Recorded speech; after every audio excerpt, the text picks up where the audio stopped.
देखो यार, अपनी लाइफ में कभी भी ईगो मत लाना, अहंकार मत लाना, क्योंकि अगर आपका अहंकार आपके मस्तिष्क पे चढ़ जाएगा तो आपको जो भी सक्सेस आपके पास है या मिलने वाली है या फिर जो कनेक्शन आपके पास है वो सब के सब आपसे दूर हो जाएंगे, डिस्ट्रॉय हो जाएंगे। तो अगर आपको निरअहंकारिता सीखनी है तो सिर्फ और सिर्फ आपको एक शख्स सिखा सकता है, जो है स्वयं हनुमान जी। तो आज की कहानी उन्हीं के बारे में है कि कैसे आप उनसे निरअहंकारिता सीख सकते हो और अपनी लाइफ में इंप्लीमेंट करके अपने आप को सक्सेस ला सकते हो। तो ये कहानी है द्वापर युग की, बड़ी इंटरेस्टिंग सी कहानी है। एंड बड़े ध्यान से सुनना, आपको बहुत ही मजा आएगा एंड काफी कुछ सीखने को भी मिलेगी। द्वापर युग में भगवान श्री कृष्ण के पास बहुत सारी वाइफ्स थी, जिनको उनकी अलग कहानी है। अगर आपको जानना तो मुझे कमेंट सेक्शन में कमेंट कर देना, मैं आपको बता दूंगा उनके पीछे का रीजन क्या था। तो उनमें से उनकी एक वाइफ थी जिनका नाम था सत्यभामा, जिसको बहुत ही ज्यादा अपने आप पे ईगो एंड घमंड, जिसे हम कह सकते हैं ओवर कॉन्फिडेंस भी कह सकते हैं, कि उसको सुंदरता का घमंड हो चुका था कि यार मेरे से सुंदर कोई है ही नहीं।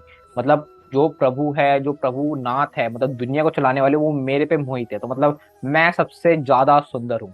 तो इस चीज को उसको घमंड हो गया। तो ऐसे ही प्रभु श्री कृष्ण के जो सेवक थे, जो गरुण थे, उनको भी बड़ा घमंड हो गया कि यार जो पूरी दुनिया का भार उठाते हैं, जो जगत के स्वामी हैं, उनका भार मैं उठा रहा हूँ, यानी मेरे से ज्यादा पावरफुल दुनिया में कोई है ही नहीं। मतलब मैं हूँ सबसे पावरफुल, मैं हूँ सबसे शक्तिशाली। तो ऐसे ही जो भगवान का जो सुदर्शन चक्र था, उसको भी बड़ा घमंड हो गया कि यार मैं सुदर्शन चक्र हूँ, मतलब दुनिया को, जो दुनिया जिसकी पूजा करती है, मतलब जिससे दुनिया डरती है, एंड मतलब उनका सबसे पावरफुल अस्त्र मैं हूँ।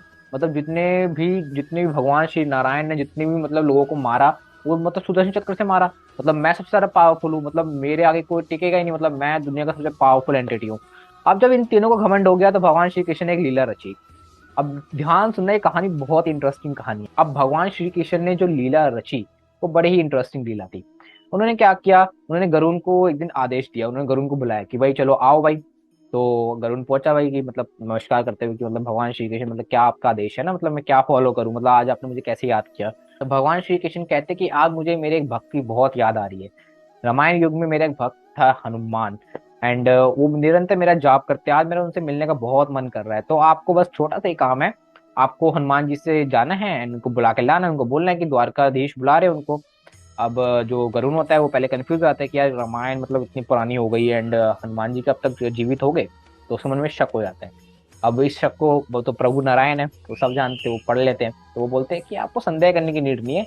हनुमान जी चिरंजीवी है, वो जगत जगत तक जीवित रहेंगे जब तक हनुमान जी की इच्छा है। तो गरुण जो होते हैं भगवान श्री कृष्ण से पूछते हैं कि भाई ये हनुमान जी मिलेंगे कहाँ, मैं कैसे इनको लाऊं। तो भगवान श्री कृष्ण हनुमान जी को पता देते हैं। वो कहते हैं कि यार कि वहाँ पे एक आगे जा रहा रास्ता पड़ेगा एंड वहाँ पे एक जंगल वंगल आएगा, वहाँ पे आपको देखना, जो भी आपको वहाँ पे अगर राम नाम का जाप करता हुआ मिलेगा, समझ जाना वो हनुमान जी है।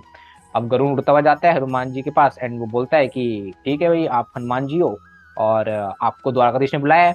अब लेकिन जो हनुमान जी थे वो मस्त अपने कंसंट्रेशन में होके एकदम राम नाम का जाप कर रहे हैं। तो गरुण को लगा कि शायद नहीं सुना होगा, तो वो दोबारा बोलते हैं कि भाई मैं गरुण हूँ एंड आपको द्वारकाधीश का आदेश है, आपको द्वारका बुलाया जा रहा है। अब दोबारा अनदेखा कर दिया हनुमान जी ने।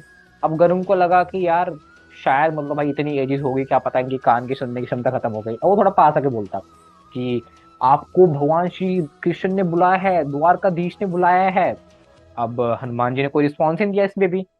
अब उसको लगा कि यार ये तो मेरे ईगो की बात है, उसका ईगो हर्ट हो गया। देखो सबसे ज्यादा हम लोगों को लगता है कोई कुछ बोल देता है तो लगता है ईगो हर्ट हो गया, उसका ईगो हर्ट हो गया। तो जो गरुण होता है वो थोड़ा चिल्लाते हुए थोड़ा एग्रीनेस में बोलता है कि आपको समझ नहीं आ रहा, आपको द्वारकाधीश बुला रहे हैं एंड आप मेरी ऐसी बात को अनदेखा कर रहे हो, ये उचित नहीं है। आप अब ध्यान से बात को समझना। हनुमान जी अब देखते हैं इतनी हरकत जो हो रही है, कौन इतना डिस्टर्बेंस कर रहा है। हनुमान जी अपनी एक आंख खोलते, कहते ऐसे ऐसे देखते, कहते ये, और हनुमान जी आंख बंद कर लेते मतलब देख रहे हो, हनुमान जी ने आंख बंद कर ली। तो अब वो कहता है यार ये तो बहुत, मतलब बहुत ज्यादा मेरा अपमान कर दिया, उसका ईगो और ज्यादा हर्ट होता है यार, मतलब देखा तक नहीं, मतलब सिर्फ एक नजर मारी और आंख बंद। तो अब वो बोलता कि ओ वानर, अगर तेरे को चलना है तो चल मेरे साथ, वरना मैं तुझे बल का अपना प्रयोग करके ले जाऊंगा। अब हनुमान जी ने भी बात सुनी। हनुमान जी कहते हैं कि भाई आप पहले हो कौन ये बताओ। तो बोलता है मैं भाई गरुण हूँ, मैं जो दुनिया का भार उठाते हैं मैं उनका भार उठाता हूँ। What a power I have, मैं सबसे पावरफुल हूँ। अब हनुमान जी कहते हैं okay, you are powerful, I accept it, अब आप जाओ। तो वो कहता है क्यों जाऊं भाई मैं। तो वो कहते हैं हनुमान जी भाई देखो, मेरा देखो राम नाम का जाप का मंत्र चल रहा है, अभी आप डिस्टर्बेंस मत करो, जब ये कंप्लीट हो जाएगा तब हम आपस में बात मिलकर बात करेंगे, अभी आप जाओ। तो अरुण कहता है कि ऐसे कैसे जाऊं भाई, मैं, मुझे आदेश है भगवान श्री कृष्ण का, मैं आपको लेके साथ जाऊंगा। हनुमान जी कहते हैं भाई देखो अभी मैं आ नहीं सकता हूँ, और द्वारकाधीश आई डोंट नो कौन है, मैं नहीं जानता, I don't know who is he. तो आप बस मुझे, आप छोड़ दो अकेला, मैं भी बाद में बात करूंगा आपसे, ठीक है, अभी आप जाओ। हनुमान जी बड़े प्यार से समझा दिया। अब लेकिन गरुण को लगा यार ये तो मेरी बहुत यार ईगो हर्ट हो गया गरुण का, कि भाई ये तो भाई क्या हो जा रहा है। अब गरुण ने कहा कि चलो ठीक है, अपना बल प्रयोग दिखाता हूँ मैं। अब गरुण ने कहते हैं कि अपनी पूरी विंग्स खोली, एंड उन पूरी विंग्स को इतनी जितने जोर जोर से मतलब ऐसे करा, ताकि उससे जो इतना एयर जो प्रेशर क्रिएट हुआ है, उससे मतलब हनुमान जी की जो मतलब चल रहा है वो बंद हो जाए। अब जब इतनी एयर उसने मतलब सोचो ये तूफान ही क्रिएट कर दिया, समझ लो तूफान क्रिएट कर दिया, एंड हनुमान जी स्टिल बैठे हुए हैं, मतलब तूफान निकल गया, हनुमान जी तो एक पत्ता तक नहीं हिला। अब हनुमान जी कहते हैं यार ये तो डिस्टर्बेंस कर रहा है यार, ये तो मतलब वैसे हुई तो है नहीं, लेकिन हनुमान जी मतलब 1% भी, 0% भी डिस्टर्बेंस नहीं चाहते। तो हनुमान जी ने क्या करा कि उसको पूंछ में लपेटा, एंड एक टप्पा इधर एक टप्पा उधर, मतलब 2 टप्पे में उसको काम तमाम कर दिया। अब वो गरुण जो था वो ऐसे मतलब 2 टप्पे लग गए भाई, इतने पावरफुल एंटिटी, 2 टप्पे लग गए। अब वो ऐसे ऐसे हाथ लेके जाता कि भगवान श्री कृष्ण के पास, कि भगवान श्री कृष्ण ऐसे ऐसे मैं तो कर रहा। तो कहते कि सर वो तो आए नहीं हनुमान जी। तो भगवान श्री कृष्ण कहते हैं गरुण कोई, अरे हो कोई बात नहीं, मतलब मेरी गलती थी, वो मैं आपको बताना भूल गया। आपको बोलना है कि प्रभु श्री राम आपको बुला रहे हैं। और ये बाय द वे आपके हाथ पे क्या हो गया, ये चोट कैसे लग गई।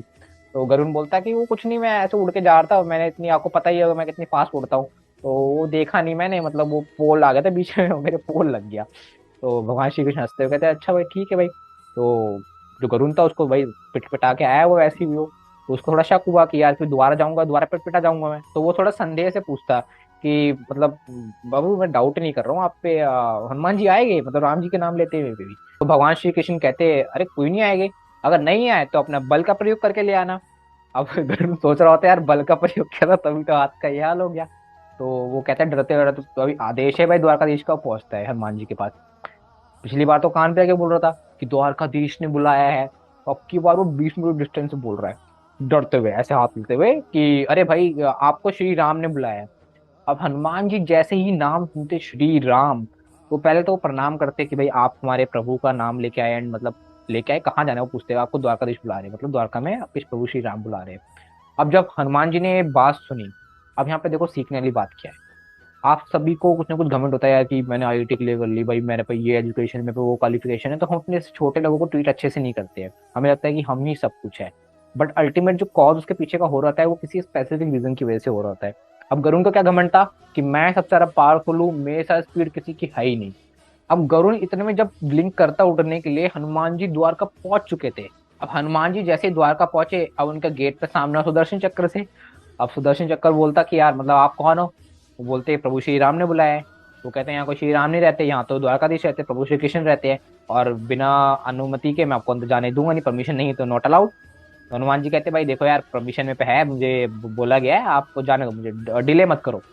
तो जो सुदर्शन चक्र होता है वो बड़ा घमंड में होता है, वो भी कि मैं भी सबसे ज्यादा पावरफुल हूँ, मतलब मेरे अस्त्र के सामने मैं भगवान श्री कृष्ण का अस्त्र हूँ, एंड मतलब मेरे से कोई टिक नहीं सकता, मैं सबका नाश कर देता हूँ। तो अब उसने कहा कि चलो ठीक है, अगर आप नहीं मान रहे तो मैं आपको फिर युद्ध करना पड़ेगा मेरे से, अगर आप युद्ध में जीते तो अंदर जाओगे। तो हनुमान जी कहते हैं ठीक है भाई तू भी कर ले अपनी मन की। तो वो कहते हैं कि हनुमान जी ने मतलब अपना रूप बड़ा किया है, सुदर्शन ने भी अपना रूप बड़ा किया एक्चुअल में, तो हनुमान जी ने भी अपना रूप बड़ा किया, और सुदर्शन चक्र को ऐसे पकड़ा और अपने मुंह में रख लिया, जैसे पान खाते हैं ना वैसे मुंह में रख लिया। अब जब इतना कुछ हो गया, तो अंदर गए हनुमान जी, एंड फिर मतलब उनका वार्तालाप हुआ, एंड राम जी से मिले वो। तो उसके बाद कहते हैं कि जब जितनी भी उनकी वाइफ थी वो साथ पर खड़ी हुई थी, तो हनुमान जी ने सबकी तरफ नजर पहुंची, तो हनुमान जी ने कहा कि प्रभु ये दासी कौन है, माता सीता कहीं दिखाई नहीं दे रही। अब जैसे ही हनुमान जी ने ये बोला, तो जो सत्यभामा थी उसको, जिसको किसी का घमंड था कि भाई मैं सबसे ज्यादा सुंदर हूँ, मतलब मेरे से अट्रैक्टिव हो ही है ही नहीं कोई, कोई भी मुझे देख के अट्रैक्टिव हो जाएगा, तो उसका ही घमंड उसी टाइम चूर हो गया। अब जब हनुमान जी ने ये बोला तो सत्यभामा का मुंह उतर गया कि भाई मतलब ये क्या हो गया। तो फिर श्री राम जी ने मतलब भगवान श्री कृष्ण ने मतलब पूरा समझाया मैटर कि भाई ये मेरी वाइफ से इस जन्म की, and all kind of things are happen, and मैं इस जन्म में भगवान श्री कृष्ण के रूप में आया हूँ। तो ये सब वार्तालाप होती है, तो फिर इस वार्तालाप के बाद में बहुत बीच में कहानी है, अगर आपको सुनना है, आपको सीखना है, तो मुझे कमेंट सेक्शन में जरूर बताए, मैं उसकी पूरी डिटेल स्टोरी आपके लिए लेके आऊंगा। तो जब ये सब हो जाता है तो हनुमान जी फिर उड़ के चले जाते हैं। अब देखो बड़ा इंटरेस्टिंग किस्सा। अब क्या होता है कि जब हनुमान जी से उड़ के चले जाते हैं, तब गरुड़ उड़ता हुआ आता है। तो सुदर्शन चक्कर गेट पे ऐसे लेटा होता है ऐसे करके। तो वो बोलता है कि यार भाई खड़े हो जा, एक वानर आ रहा है बहुत पावरफुल है भाई, तेरे को मतलब जाने मत दियो, एंट्री मत दियो, मतलब या तो दे दियो एंट्री, तेरी मर्जी है। तो वो ऐसे तो वो कहता है कि तुझे क्या लग रहा है मैं ऐसे ही लेटा, वो भाई वो आके चला भी गया मतलब दो दो हाथ हो गए, चला भी गया वो। तो गरुड़ बड़ा शौक हो जाता है कि यार मैं तो सबसे फास्ट उड़ता हूँ, मतलब भगवान को लेके उड़ता हूँ, तो मेरे से फास्ट, मतलब जब तक मैं ट्रैवल करके यहाँ तक आया वो आए और मतलब इसको पीटा उटा वो चली भी गए। मिल मिला के। तो उस दिन तीनों का घमंड चूर हुआ। एंड यहाँ पे आपको चीज सीखने को मिली कैसे हनुमान जी से ये चीजें सीखनी है। आपको पता है कि उन पे इतनी पावर थी, इतना कुछ था, लेकिन उन्होंने कभी घमंड नहीं किया। वो क्यों नहीं किया? क्योंकि जानते हैं कि उसके पीछे का अल्टरनेट कॉज कोई और होता है। तो आपको अगर लाइफ में सक्सेस चाहिए, आपको अपनी लाइफ में अगर रिजल्ट चाहिए, तो अपने मस्तिष्क पर ईगो को नहीं आने देना है।